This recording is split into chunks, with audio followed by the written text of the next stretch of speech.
Partie providers. On en a un peu brièvement parlé lorsqu'on a ajouté nos services aux providers ici. Ok. Mais ce qui m'intéresse ici le plus, c'est que c'est vrai, on a dit les services, ça nous permet donc il faut déléguer la récupération des données aux services. Ça, on est bien d'accord. Mais ce qu'il vous faut noter, c'est aussi les services, ils nous permettent aussi de partager des données entre tout plein de components. Donc, étant donné que les données sont partagées, il faut que les services soient singleton.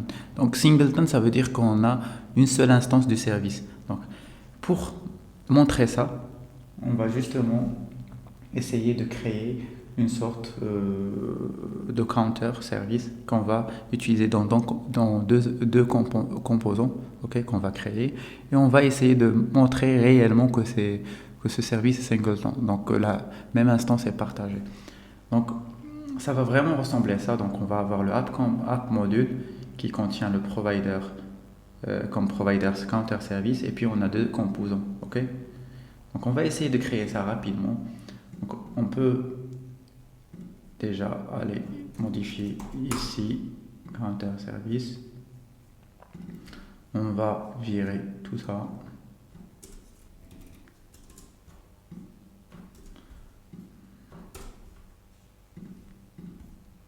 Ça, on n'en a pas besoin.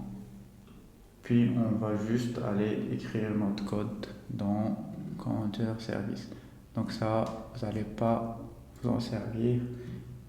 Ici, on ne va pas avoir des dépendances, donc on peut même virer le constructeur. Parfait. Donc on va créer une variable current value, donc qui est un number. Donc finalement, on va quand même garder le constructeur pour faire... Bon, c'est vrai qu'on peut justement le faire ici, mais je préfère garder le constructeur pour l'initialisation des variables. Je trouve ça plus clean, mais bon, c'est juste une question de goût. Puis ici, increment, et vraiment c'est void. Okay.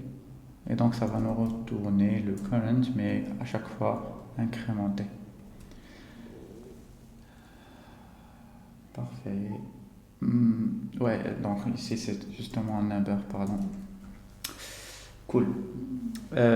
Puis après, on va juste aller créer un composant. On peut juste faire un petit copier-coller du counter.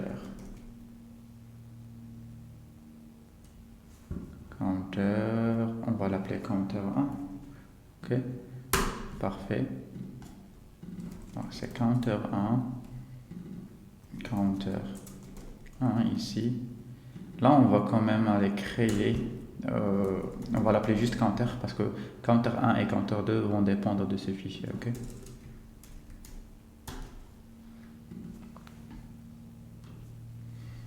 Parfait. Et puis dans le constructeur, on va utiliser le public, on va dire public counter parce qu'on va s'en servir dans l'HTML. Il faut que ça soit public, comme ça.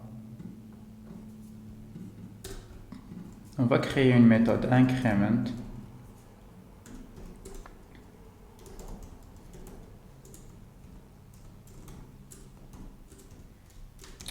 Pardon. Parfait. Donc, cool. Il faut ajouter ce composant ici, counter. Parfait. Et on va créer de même un autre qu'on va appeler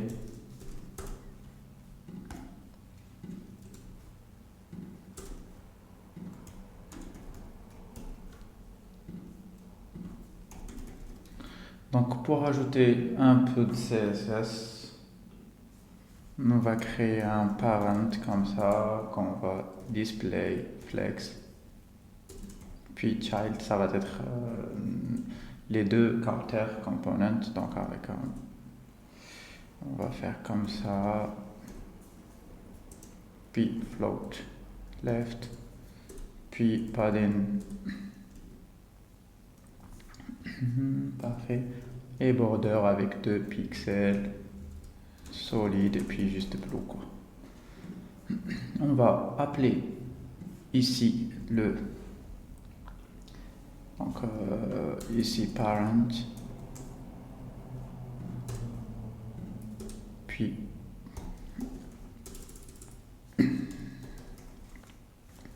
cool, parfait. Donc ici on va l'appeler counter 1.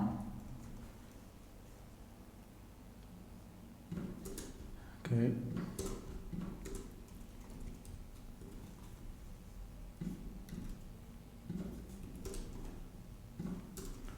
Counter 2. Donc en gros on a juste respecté ce format quoi. C'est que ici on a le counter, il faut rajouter le counter 2 ici.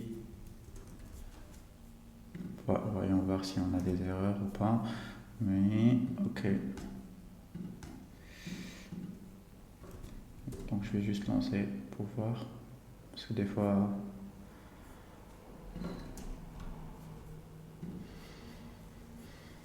Ok, parfait. Ouais, effectivement, on a une erreur. Donc, quand on a oublié on a oublié ça, pardon. Donc, on va l'appeler counter. Parce qu'on veut pas la peine de créer un HTML rien que pour ça, et puis un fichier HTML rien que pour ça, on va dépendre du même. Les deux vont dépendre du même. Et donc, en gros, ça va juste avoir un bouton.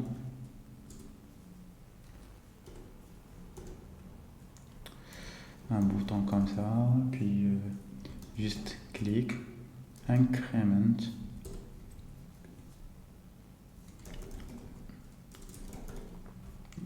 cool. Et bien évidemment, on veut afficher la valeur. Donc, maintenant, ce qu'il faut savoir, on va enlever ça, on n'en a pas besoin. Ce qu'il faut savoir ici, c'est que là, le counter 1 component et le counter 2 component, ils dépendent tous les deux du counter service. Donc à chaque fois, on va l'incrémenter. Donc on va l'incrémenter une fois via le counter 1 et on peut essayer par exemple de l'incrémenter via le counter 2. Donc imaginez, vous avez une première valeur de 0. Donc si vous l'incrémentez du counter 1, voilà, donc vous l'incrémentez du counter 1. Donc ça va bien évidemment vous afficher 1. Donc si ça vous affiche aussi 1 dans le component 2, c'est que c'est la même valeur qui est partagée. Par contre, si ça ne vous affiche pas, donc si ça ne vous affiche pas ici le 1, c'est que ce component a une instance différente du counter service. Donc voyons voir, vous voyez, donc j'ai modifié le current value du counter service via le counter 1, le component counter 1, et je m'aperçois que ça a changé aussi dans le counter 2 component. Donc regardez. Qu'est-ce que c'est censé dire? C'est censé dire que on partage la même instance, d'accord? La même instance, ça veut dire que les composants dans Angular sont, les services pardon, dans Angular sont singleton, ok? Par contre, voyons voir si on va respecter maintenant ce schéma. Donc, regardez voir ici. Donc ici, on a le counter service dans le app module. Par contre, on n'a rien ici. Ce qui va changer dans le deuxième cas, c'est que le counter service, on va s'en servir dans les providers. Ok? Ici. Vous pouvez même vous amuser à le rajouter aussi ici, ou bien juste ne pas l'utiliser ici, par contre ici. Donc on va essayer de faire ça. Donc on est bien d'accord maintenant. Vous changez la valeur ici, ça change ici, et puis si vous changez ici, ça change. Donc voyons voir ce qui va se passer si on fait comme ça. Counter service.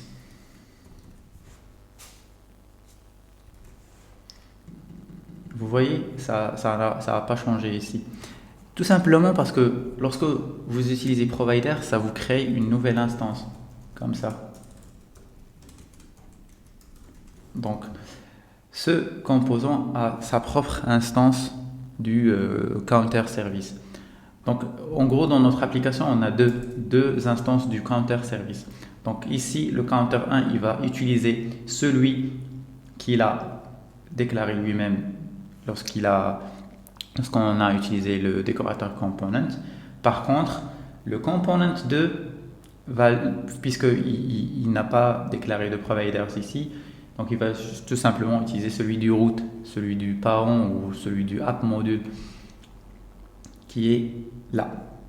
Donc bien évidemment, puisqu'on a deux providers, donc on a deux instances qui circulent dans notre application. Si on avait décidé d'utiliser aussi ici, comme ça, le counter service, donc bien évidemment, on aurait trois instances du counter service. Donc première ici, deuxième ici, et puis troisième ici. Donc faut faire vraiment attention à ça parce que cette nature singleton des services, ça peut arriver des fois où c'est pas respecté et il se peut que vous ayez des bugs aussi à cause de ça. Donc c'est très important de comprendre ce que fait les providers behind the scenes, on va dire, donc derrière les rideaux. Donc faites attention à ça et j'espère que ça a été un peu clair pour vous. Donc voilà. Donc, prochaine partie, on va voir donc maintenant on a parlé des providers. Prochaine partie, on va parler des view providers.